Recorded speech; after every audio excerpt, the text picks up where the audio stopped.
As you are all aware, on the 1st of December, South Africa assumed the presidency of the G20 with the theme Solidarity, Equality, Sustainability. We successfully had our first Sherpa meetings on 9 to 11 December of last year, 2024.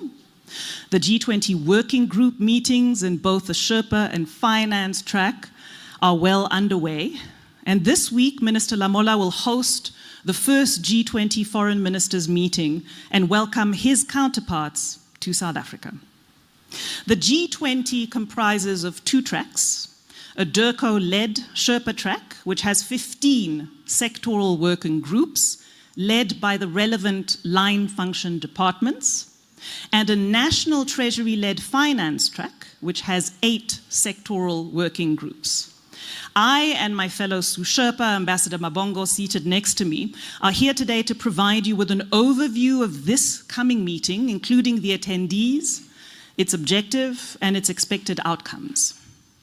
Ladies and gentlemen, South Africa's G20 presidency carries tremendous responsibility, given that the decisions taken by the G20 can impact the lives of all members of the global community, notably the most vulnerable and needy.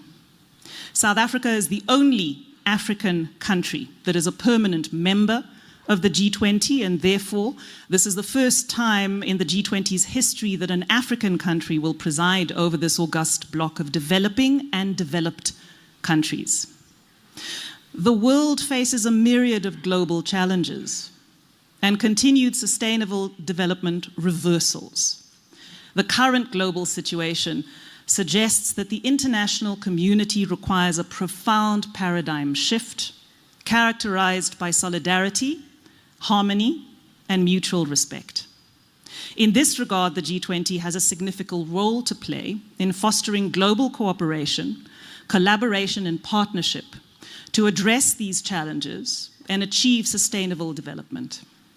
At the core of South Africa's G20 presidency, we aim to secure urgent progress on shared global goals. The meeting of G20 foreign ministers has grown in importance and become a valuable forum for discussions on a wide range of international issues and matters of shared concern. G20 foreign ministers are uniquely placed to monitor major global risks, convene dialogues on strategic matters, and encourage cooperation to revive multilateralism in addressing global challenges. On that note, ladies and gentlemen, I will hand over to my fellow Sous Sherpa, Ambassador Mabhongo. Thank you. Thank you, Advocate. Ladies and gentlemen, I will go through the program and some of the priorities that South Africa seeks to pursue during the time of our G20 presidency in 2025. Firstly, in terms of the program for the foreign ministers meeting, there will be an opening session tomorrow afternoon, which will be addressed by President Cyril Ramaphosa.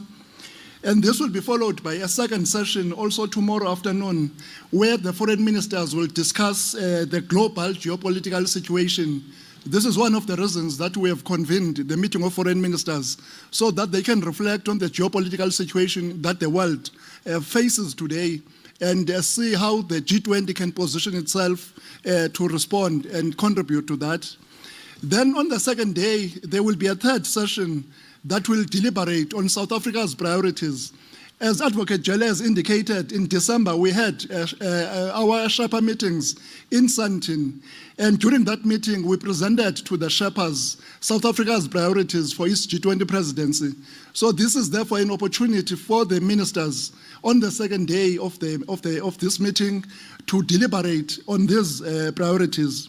You will recall that the President launched our G20 presidency in Cape Town, and during that launch, he announced 4 overarching priorities for our presidency.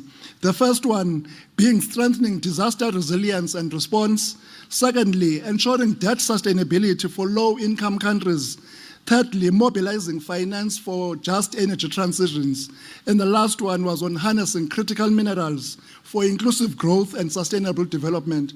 So these are the 4 overarching priorities that the President announced as being the guiding light for our presidency.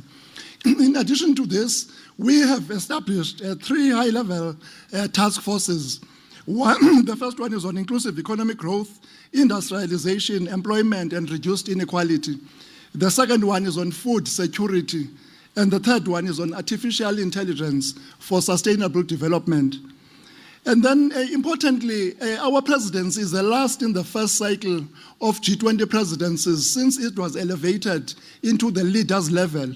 Therefore, one of the aims of our presidency is to undertake a review of the G20 at 20. That is to see what has the G20 achieved during the past 20 years. So this is part of the work that will be done during our presidency.